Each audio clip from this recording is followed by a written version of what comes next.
श्री गुरुदेव दत्त. अध्याय 20. श्रीपादांचं दिव्य मंगलस्वरूप. मी सकाळी श्रीपाद प्रभूंच्या दर्शनासाठी कुरुगड्डीला आलो. श्रीपादांच्या दिव्य शरीरातून तेजोमयी किरण बाहेर पडत असल्याचं मला दिसलं. त्यांच्या पाणीदार नेत्रात शांती, करुणा, प्रेम, ज्ञान ज्योती स्वरूपात ओसंडत होतं. त्यांच्या सहवासात असणाऱ्या भक्तांना शांती, करुणा, प्रेम, ज्ञान यांची काही प्रयास न करता प्राप्ती होत असे.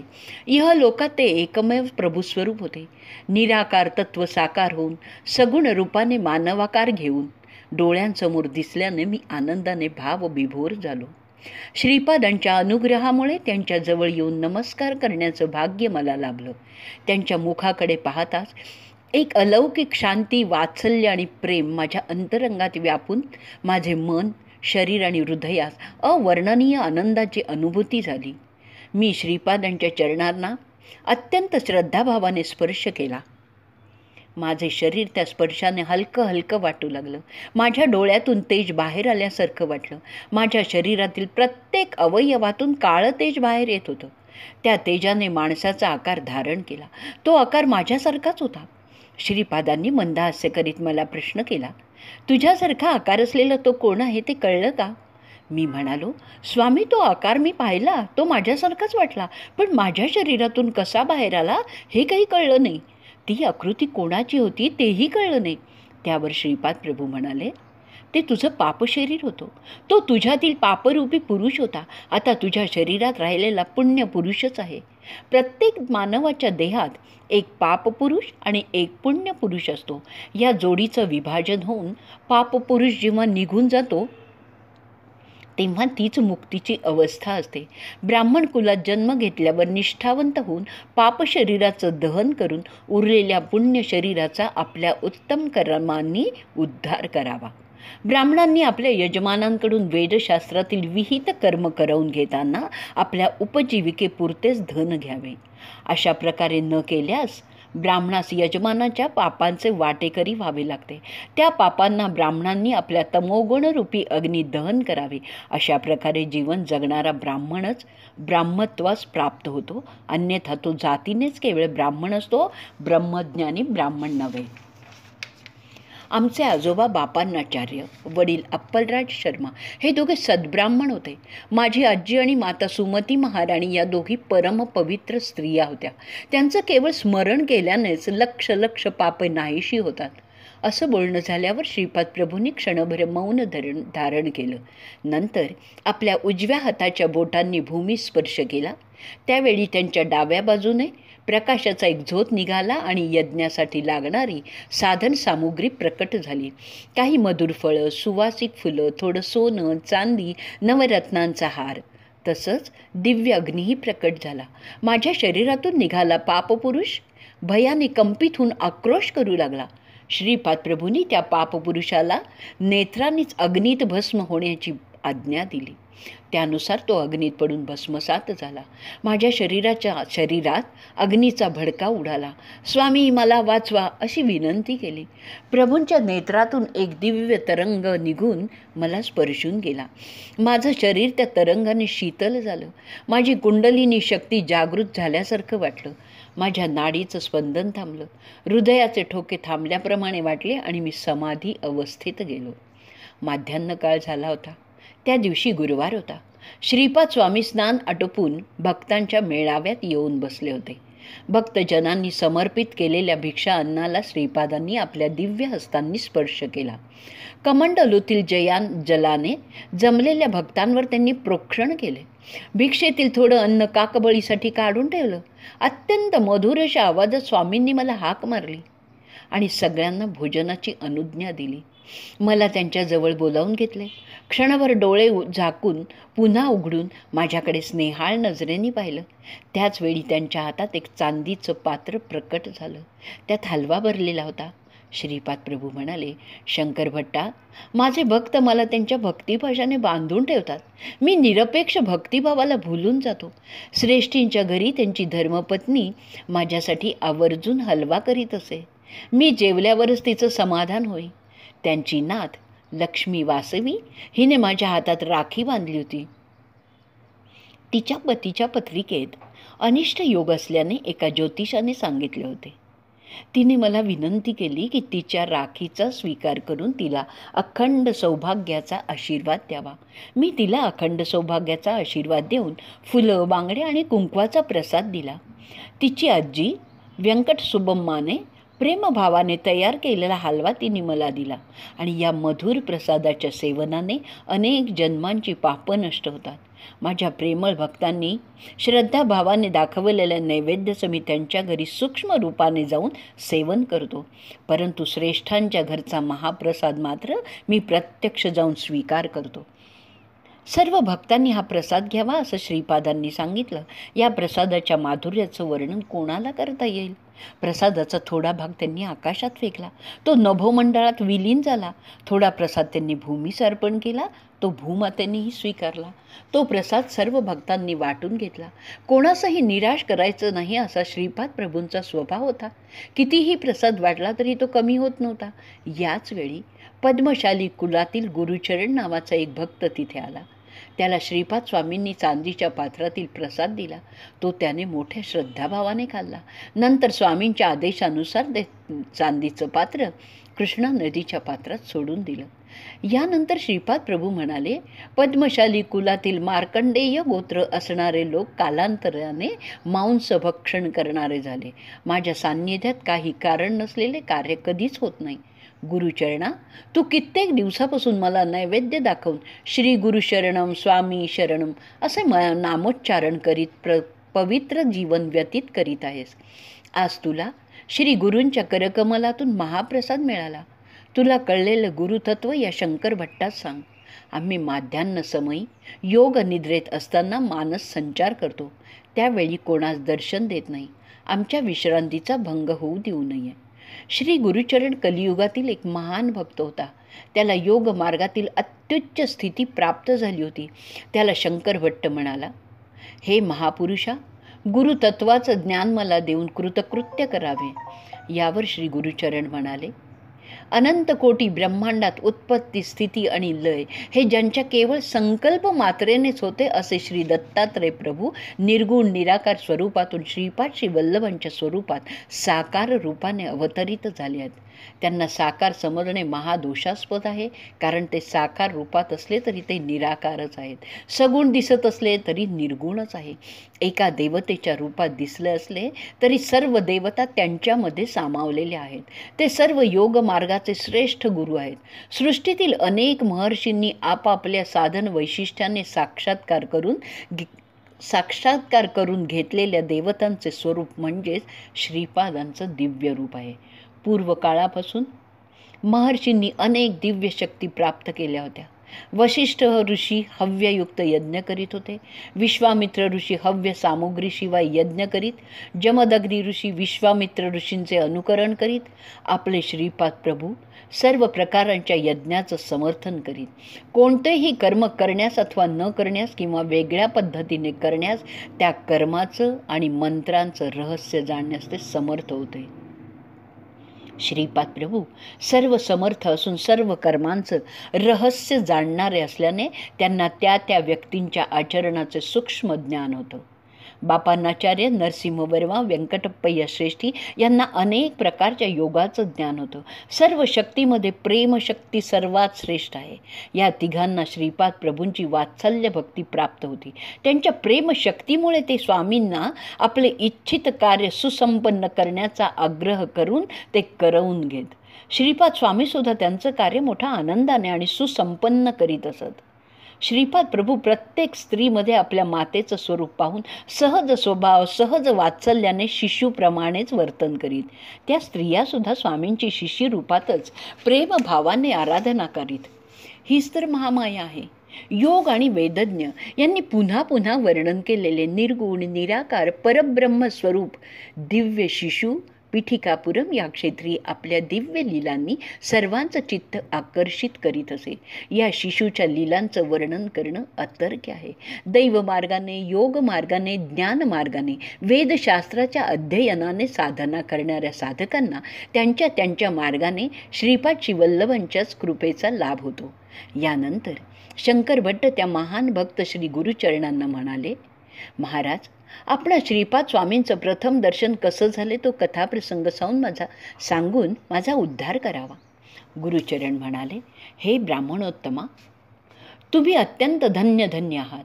तुम्हाला श्रीपाद प्रभूंच्या दिव्य लीलांचं समक्ष दर्शन पूर्वजन्मीच्या सुकृतामुळेच घडले. तुम्हास प्रतिदिन स्वामींच्या करुणा कटाक्षाचा लाभ होतो. मी देवभक्त कुटुंबात जन्मलो. लहानपणापासूनच मी आमचं कुलदैवत श्री दत्त प्रभूंची भक्ती करीत होतो. आमच्या कुटुंबात अनेक आर्थिक समस्या होत्या. मी दत्तात्रयांची अत्यंत श्रद्धेने आराधना करीत होतो, पण समस्या कमी होत नव्हत्या.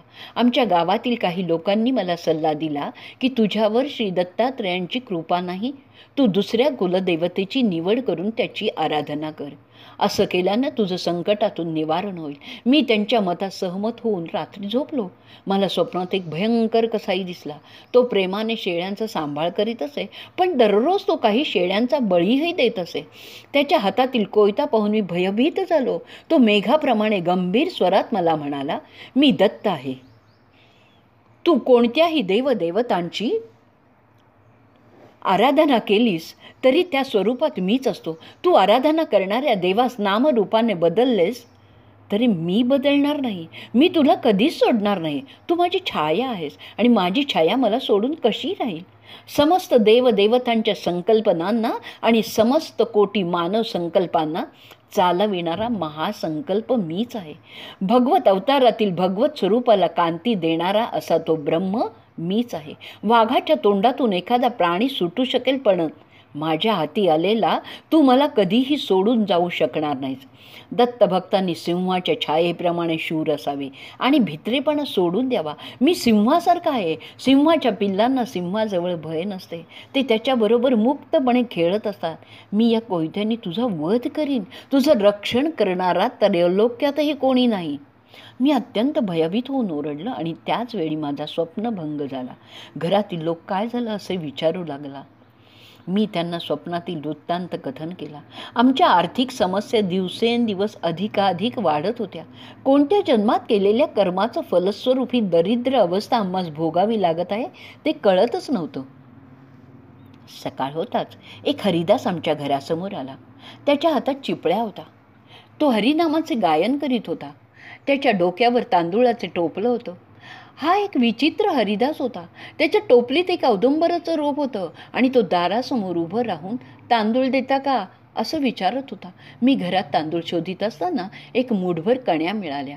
त्या कण्यांचा स्वीकार करून तो म्हणाला, महाराज, काल रात्री एका कसायाने गुरुचरण नावाच्या एका दत्तभक्ताची हत्या केली. आश्चर्याची गोष्ट अशी की त्या दत्तभक्ताचे प्राण त्याच्या शरीरातून निघून या औदुंबराच्या रोपात प्रविष्ट झालेत. औदुंबराच्या वृक्षाखाली श्री दत्तप्रभूंचा निवास असतो असं प्रमाण आहे. हे रोप असामान्य आहे. गोदावरी मंडलातील पिठिकापुरम एक महान क्षेत्र आहे. तेथे श्री दत्तात्रय श्रीपाद श्रीवल्लभांच्या रूपात वास्तव्य करीत आहेत. श्रीपादांच्या आजीच्या औदुंबर वृक्षाचंच हे रोप आहे. हे रोप तुमच्या घरी लावल्यास तुमच्या सर्व कामना पूर्ण होतील. त्या हरिदासाचं वक्तव्य ऐकून मी भ्रमितच झालो. मी म्हणालो, गुरुचरण मीच आहे. माझी हत्या झाली नाही. मी दत्तभक्त आहे. मी स्वप्नात एक कसाही पाहिला होता. तो मला मारून टाकीन असंही म्हणाला होता. औदुंबर वृक्ष महिमा. एवढ्यावरच हरिदास तो मोठ्यांदा आणि जोरात हसला आणि मला म्हणाला, तू म्हणतोस ते खरे आहे का? नाही म्हण. या सृष्टीत असलेल्या अनेक मार्गाचे आदिगुरु म्हणजे दत्तच आहेत. ते भविष्यात घडणाऱ्या घटना जाणतात. त्यांच्यासमोर आपण अगदी क्षुद्र असतो. पत्रिकेत अनिष्ट काळ असं जरी दाखवले असले तरी गुरुदेव त्यांच्या शिष्याला घोर असा मानसिक त्रास, घोर अपमान पचवण्याचं सामर्थ्य प्रदान करतात. घोर कष्टातून काढून त्यांचा कर्मक्षय करून त्याला पुनर्जीवन देतात. तसंच अवतारी पुरुष त्यांच्या आश्रितांचं दुःख दूर करून त्यांच्या व्याधी कमी करून त्यांना पुनर्जन्म प्रदान करतात. दत्तात्रय प्रभू त्यांच्या भक्तांना प्राणशक्ती देऊन त्यांचा नित्य निवास असणाऱ्या औदुंबर वृक्षातून निघणाऱ्या प्राणशक्तीद्वारा आपल्या भक्तांचं रक्षण करतात.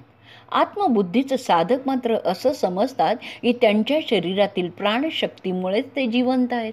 खरं तर ती प्राणशक्ती औदुंबर वृक्षातून निघून भक्ताचा शरीर व्यवहार उत्तमपणे पार पाडू शकते. भक्त मरणावस्थेत असल्यास त्या क्षणी औदुंबर वृक्षातून निघालेली प्राणशक्ती भक्ताच्या शरीरात प्रतिष्ठित होऊन भक्ताचं आयुष्य थोडं वाढवते. ही प्राणशक्ती परिपूर्ण असते, कारण प्रत्येक औदुंबराच्या वृक्षामध्ये सूक्ष्म रूपाने श्री दत्तात्रय प्रतिष्ठित असतात. हरिदासाने सांगितलेला वृत्तांत आश्चर्यचकित करणारा होता. कृष्णदास नावाचा एक व्यापारी ज्या मार्गाने जात होता, मी त्या औदुंबर वृक्षाला मोठ्या प्रेमाने आणि भक्तिभावाने वाढवित होतो. काही दिवस असेच गेले. आमचे एक दूरचे नातेवाईक रेशमी कापडाचा व्यापार करीत असत. ते वृद्ध झाले होते, त्यांना मूलबाळ नव्हते. माझ्यावर त्यांचं प्रेम होतं. ते आमच्या घरात वास्तव्याला आले. त्यांनी थोडं धन देऊन रेशमी कापडाचा व्यापार करण्यास सांगितले. ते सुद्धा आमच्या घरी असलेल्या औदुंबराच्या वृक्षच भक्तिभावाने प्रदक्षिणा घालून श्री दत्तात्रयांची आराधना करीत असत. आमच्या घरी कोणतेही आपत्ती किंवा संकट आले असता आम्ही औदुंबराला प्रदक्षिणा घालून आमचं दुःख निवारण करण्यास सांगत असू. आमच्या याचना दत्तप्रभूंना कळत असत. आमची संकट दत्तकृपेने दूर होत होती. श्री दत्तप्रभूंना नवस केला असता तो औदुंबराच्या वृक्षाकडून पूर्ण होत असे. औदुंबराच्या वृक्षाची सेवा करणं दत्तभक्तांचा महत्त्वाचा विधी होता. घरात औदुंबराचं झाड असणं म्हणजे साक्षात दत्तात्रेयच घरात असल्यासारखे होते. औदुंबराचा महिमा वर्णावा तितका कमीच आहे. श्री गुरुदेव दत्त. श्री गुरुदेव दत्त. औदुंबराचा महिमा वर्णावा तितका कमीच आहे. पापकर्माचं फलस्वरूप काटेरी वृक्षाचा जन्म. मी माझ्या व्यापाराच्या निमित्ताने आंध्र प्रदेशात असताना माझ्या भाग्याने पिठिकापुरम क्षेत्री येऊन पोचलो. श्री बापांनाचार्यांचं घर शोधून काढलं. त्यावेळी श्रीपाद प्रभू बापांनाचार्यांच्या बरोबर अंगणात बसले होते. त्यांच्या अंगणात एक काट्याचं झाड होतं. त्या झाडाला श्रीपाद प्रभू मोठ्या श्रद्धाभावाने प्रतिदिन पाणी घालत असत. बापांनाचार्य श्रीपादांना म्हणाले, ते काट्याचं झाड तुला एवढं प्रिय का आहे? संजीवनी वृक्षाचं रोप असतं तर त्यावर प्रीती करणं योग्य झालं असतं. तू त्या झाडाला पाणी घातलंस किंवा नाही घातलंस तरी ते वाढणारच आहे. त्यावर श्रीपाद प्रभू म्हणाले, आजोबा, हे काट्याचं झाड पूर्वीच्या जन्मी आपल्या घराण्यातील विश्ववधानी होते. स्वयंभू दत्तात्रय बापांनाचार्यांच्या नातवाच्या रूपाने अवतरित झाले आहेत. केवढं हे आश्चर्य! परंतु विश्वावधानी आजोबा परिहासाने म्हणत, केवढा हा देवद्रोह! तेच या जन्मी काट्याच्या झाडाच्या रूपाने आपल्या अंगणात स्थिर आहेत. मी, आई, मोठा भाऊ, श्री विद्याधरी, राधा, सुरेखा, व्यंकट सुबैया श्रेष्ठींच्या घरी आणि नरसिंह वर्मांच्या घरी मोठ्या प्रेमभावाने जेवण करीत असू. हे आमचं वर्तन विश्वावधानी आजोबांना मुळीच आवडत नसे. ते क्रोधाने म्हणत, मल्हादी आणि मंदकोटा या 2 कुटुंबातील धर्मभ्रष्ट करणाऱ्यांना ब्राह्मण समाजातून बहिष्कृत करा. आज तेच आजोबा काट्याच्या वृक्षरूपात दिसत आहेत. श्रीपादची वल्लभ प्रत्यक्ष दत्तात्रयात याचं प्रमाण काय? असं तर्क कुतर्क करणाऱ्या विश्वावधानी आजोबा या काटेरी वृक्षाच्या रूपात जन्मले आहेत. असं सांगून श्रीपाद प्रभू पुढे म्हणाले, माझी आई सर्व सौंदर्य स्वरूपिणी सुमती महाराणीस श्रेष्ठी आत्याघरची लेक मानीत. एकदा त्यांनी तिला सन्मानाने जेवणास बोलवून तिची नूतन वस्त्रांनी ओटी भरली. यामुळे त्यांना आपला जन्म धन्य झाल्यासारखा वाटला. नरसिंह वर्मा आजोबांना विश्वावधानी नेहमी टोचून बोलत. त्याने आपल्या आजोबांची मृत्यूनंतर उत्तर क्रिया व्यवस्थितपणे न केल्यामुळे आणि त्यांचा पापभार अति झाल्यामुळे त्यांना काटेरी वृक्षाचा जन्म मिळाला होता. या काटेरी झाडास पाहून आणि पूर्व वृत्तांत जाणून श्रीपाद प्रभूंना त्यांची दया आली. त्यांनी त्या झाडावर थोडं पाणी शिंपडून ते अंगणातून बाहेर आले. श्रीपादांचे मुग्ध मनोहर रूप पाहून मला आनंदाचं भरतं आलं आणि नेत्रातून आनंदाश्रू वाहू लागले. मी श्रीपाद प्रभूंच्या दिव्य चरण कमलावर आपलं मस्तक अत्यंत नम्र भावाने टेकवलं. श्रीपादांनी मोठ्या भावाने मला कुरवाळलं आणि म्हणाले, हे गुरुचरणा, उठ काय हा वेडेपणा? तू पुनर्जन्म घेऊन माझ्याकडे आला आहेस. मी कापडांचा व्यापारी असल्याचं ओळखून बापांनाचार्य म्हणाले, आमच्या सोनुल्यासाठी तुझ्याकडे काही कपडे आहेत का रे? मी श्रीपादांना शोभतील असं कपडे काढून दिले. श्रीपाद प्रभू गुरुचरणास आत घेऊन आले आणि म्हणाले, आता तुला एक गंमत दाखवतो, ती तू बघ.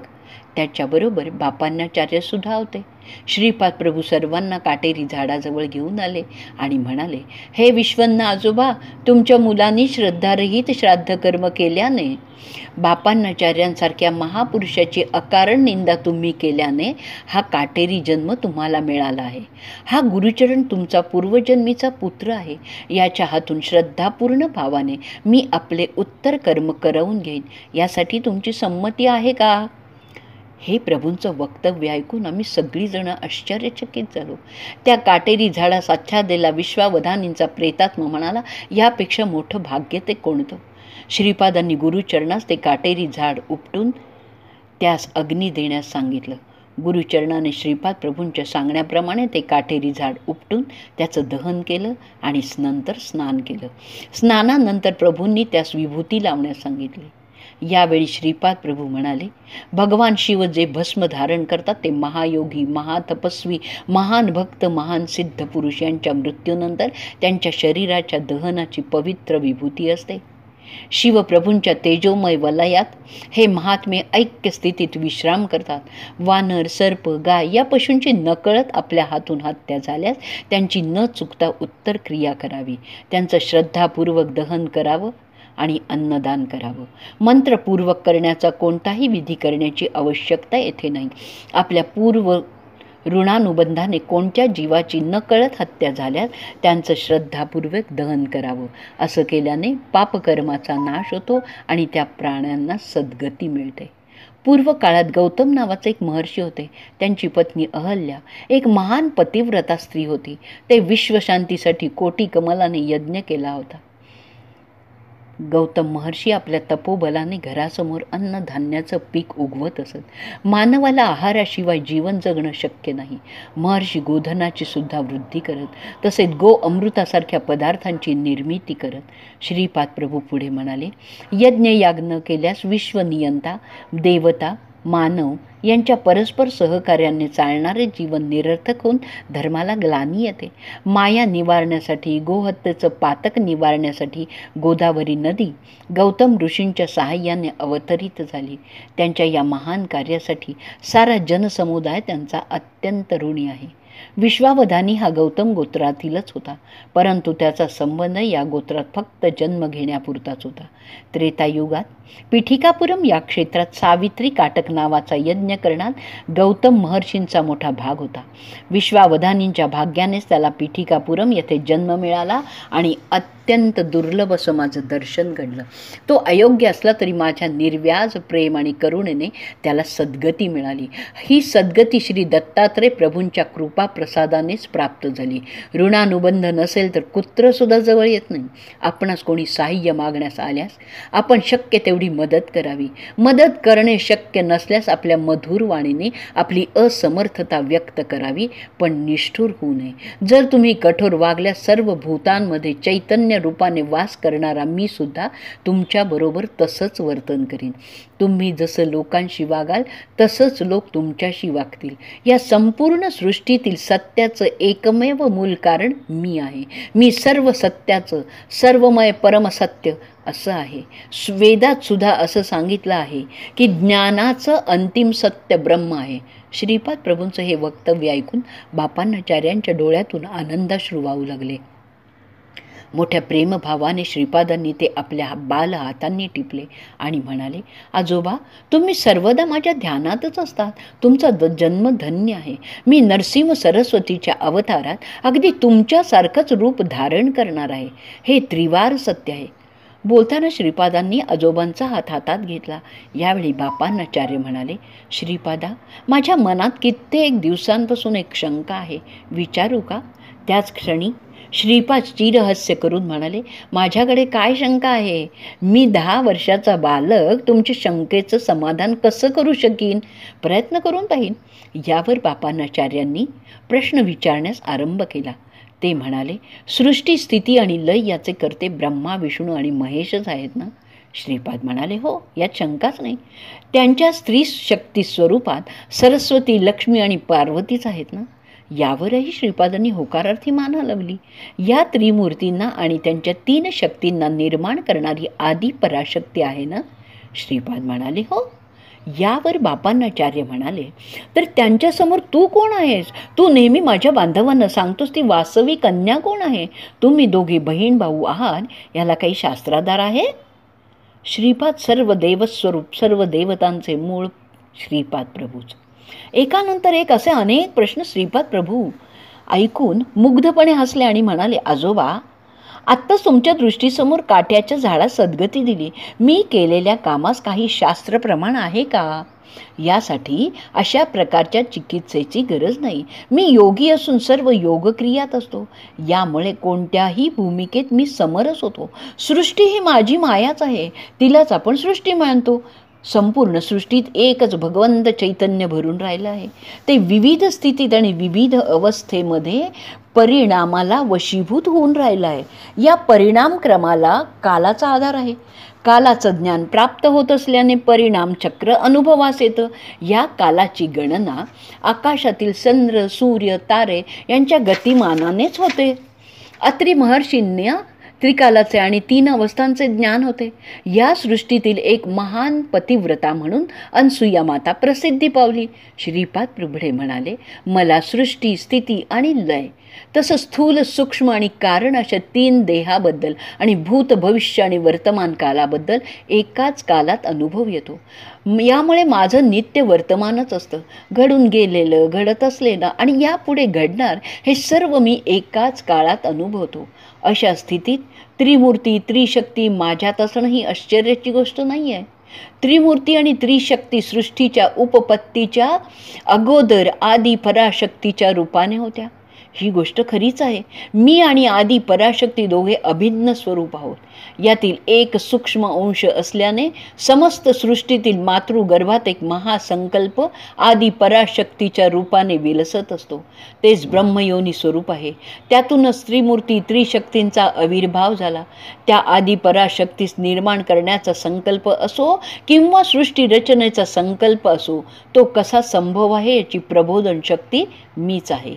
यामुळे महासंकल्प स्वरूपही मीच आहे. त्या महासंकल्प सिद्धीसाठीच आदी पराशक्तीचा आविर्भाव झाला. तसंच त्रिशक्तीचा आविर्भाव झाला तो महासंकल्प रूपच परमगुरुस्वरूप आहे. हा अत्यंत रहस्यपूर्ण विषय आहे. या महान संकल्प स्वरूपात संकल्प मिळतात तो तत्काळ सिद्ध होतो. संकल्प होणे आणि सिद्धी पावणे हे दोन्ही एकाच वेळी घडत असते. सर्व शक्तींना एकत्र धरून ठेवणारी मूळ शक्ती मीच आहे. सृष्टीतील माता शिशु संबंध, पिता पुत्र संबंध, पती पत्नी संबंध, भाऊ बहीण संबंध हे अनिर्वार्य संबंध आहेत. या पवित्र संबंधांना आदर्श स्वरूप म्हणून देवी देवता पृथ्वीवर अवतरित होतात. जीव म्हणजे मायेची शक्ती. मी मायेच्या अतीत असलेली महाशक्ती आहे. माया शक्ती असो किंवा महाशक्ती असो, ती योग शक्तीमुळेच फलद्रूप होत असते. जी महाशक्ती स्त्री स्वरूपात वासवी कन्यका म्हणून ओळखली जाते, तीच महाशक्ती पुरुष स्वरूपात श्रीपाद शिवल्लभांच्या रूपात अवतरली आहे. या दोन्ही शक्तींचा आविर्भाव सुद्धा महासंकल्पाला अनुसरूनच आहे. आदी पराशक्तीची अथवा मूळ दत्त स्वरूपाची आराधना केली असता त्रिमूर्ती आणि त्रिशक्ती अंतर्लीन होतात. या दैवी संबंधांना आणि त्याच्या तत्वांना, त्या स्थितीतील अनुभूती केवळ साधना संपन्न जीवांना अवगत होते. श्रीपाद प्रभूंची आराधना करणाऱ्या साधकांच्या पापाचं निवारण. मृगाजवळ जाऊन त्याला संस्कृत व्याकरणाचा बोध करणं निरर्थक असतं. संस्कृत शिकून त्या नीच योनीतून मुक्तता मिळवायच्या ऐवज असल्यास मानव जन्मातील मिळणारी समर्थता असणाऱ्या व्यक्तीकडून व्याकरण शिकलं पाहिजे. माझा प्रत्येक जीवांशी अंतर्गत संबंध असल्याने मी जीवाचं संस्कार आणि मलिनताही स्वीकारतो. प्रतिदिनी केलेल्या स्नान संध्या जपादिकांमुळे जीवाची मलिनता मी दग्ध करून त्याला त्या परिणामांपासून मुक्त करतो. वास्तविक पाहता माझी पूजा करण्याची आवश्यकताच नाही. माझी आराधना करणाऱ्या भक्तांचे पाप संस्कार मी आकर्षित करून घेतो. भक्तांनी आपापल्या कुलदेवतांची पूजा केल्यास ती माझ्या स्वरूपाची स्थूल पूजा होईल. ती पूजा केल्याने मिळणारे महाफल माझी आराधना करणाऱ्या भक्तांना मी अर्पण करतो. तुम्ही कर्म न केल्यास तुम्हास फळ मिळणे शक्य नाही. म्हणून मी तपश्चर्या आणि महापुण्य कर्माचं आचरण करतो. मी अनंत चैतन्य असल्याने उत्तम कर्म करणाऱ्या साधकांना त्यांच्या त्यांच्या योग्यतेनुसार कर्माचं फळ तत्काळ मिळवून देतो. माझे आदी गुरुस्वरूप आहे. माता पिता धन दौलत यांचं हक्कदार मुलं असतात, त्याचप्रमाणे गुरूंच्या तपोशक्तीचं त्यांचे शिष्य वारसदार असतात. भगवान कृष्णांनी गीतेत सुद्धा सांगितले आहे की मानवाला कर्म करणं अनिवार्य आहे.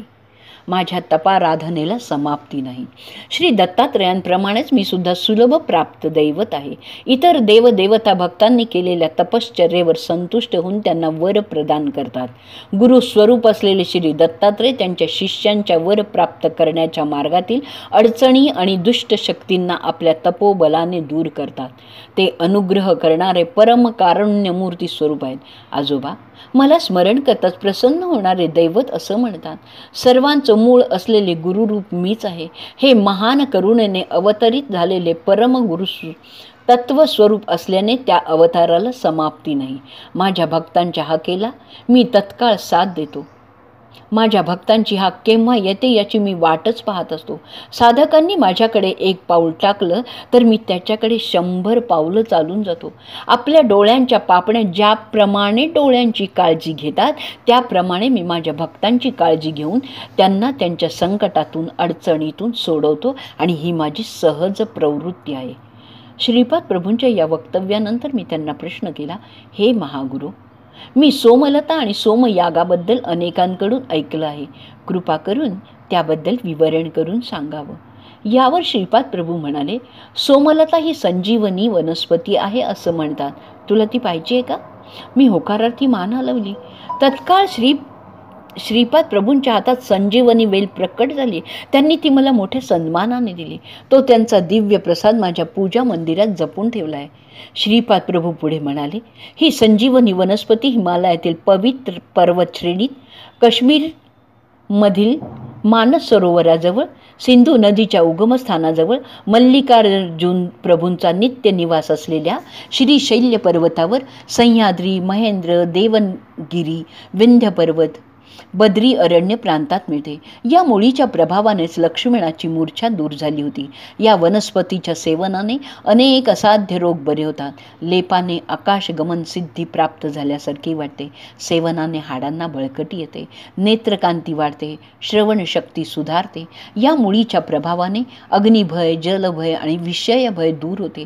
या मूलिकेमुळे अष्टसिद्धी प्राप्त होतात. या संजीवनीच्या झाडाला शुक्ल पक्षाच्या सुरुवातीपासून रोज एक पान येऊन पौर्णिमेपर्यंत 15 पानं येतात. कृष्ण पक्षाची सुरुवातीपासून रोज एक पान येऊन पौर्णिमेपर्यंत 15 पानं येतात. कृष्ण पक्षाची सुरुवात होतात प्रत्येक दिवशी एक पान गळून पडतं आणि अमावस्येला झाड वाळून जातं. या वाळलेल्या झाडाची एक फांदी रात्री पाण्यात भिजवून ठेवल्यास त्याच्यातून प्रकाश बाहेर पडतो. सह्याद्री पर्वतश्रेणी, भीमाशंकर पर्वताजवळ क्रूर मृग या संजीवनी मुळीचं रक्षण करतात.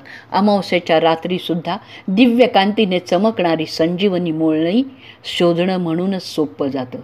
श्रीपाद प्रभू पुढे म्हणाले, हे गुरुचरणा, या 24 प्रकारच्या दिव्य औषधी मुळी आहेत. त्या अत्यंत पवित्र आहेत. त्यांचा आश्रय देवता शक्ती घेतात. पवित्र अशा वेदमंत्राचा उच्चार करीत अत्यंत विनम्र भावाने या मुळी तोडल्या पाहिजेत.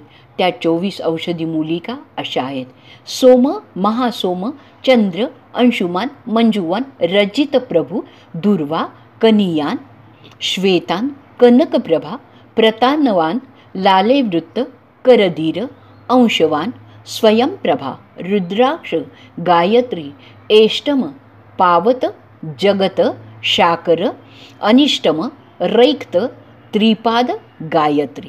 मी श्रीपादांचा निरोप घेऊन पीठिकापुरमहून निघालो. मी शंकरभट्टाला हा वृत्तांत विवरण करून सांगितला. महागुरूंचा मानस संचार पूर्ण झाला आणि त्यांच्या दर्शनास येण्याची आज्ञा झाली. मी श्रीपाद प्रभूंच्या दर्शनाने धन्य झालो. मला त्यांच्या दिव्य हस्तांनी फळाचा प्रसाद मिळाला. श्रीपाद प्रभू म्हणाले, कृष्णा नदी ओलांडून मांचाल ग्रामात जा. या ग्रामाची ग्रामदेवता तुम्हाला आशीर्वाद देईल. तिचा आशीर्वाद घेऊन तुम्ही पुन्हा कुरुगड्डीस या. तुम्ही माझ्याजवळ असा किंवा दूर असा, माझं तुमच्याकडे सदैव लक्ष असतं, हे ध्यानात असू द्या. भविष्यात हे मांचाल ग्राम विश्वविख्यात होईल. एका महान पुरुषाच्या जीवन समाधीमुळे हे गाव प्रसिद्ध होईल. या महापुरुषाची लीला अद्भुत असेल. पीठिकापुरम स्थूल दृष्टीने पाहिल्यास एक आहे आणि सूक्ष्म दृष्टीने पाहिल्यास वेगळं आहे. तेच सुवर्ण पीठिकापुरम, ते माझ्या शरीरास वेढून तेजोवलय सुप्रतिष्ठित आहे. कोणत्याही योगातील, कोणत्याही देशातील, कोणत्याही काळातील व्यक्ती असो, माझ्या नेत्र कटाक्षाने त्याचं चैतन्य सुवर्ण पीठिकापुरात सुप्रतिष्ठित होते. हा योगदृष्टी असणाऱ्या भक्तांना कळणारा विषय आहे.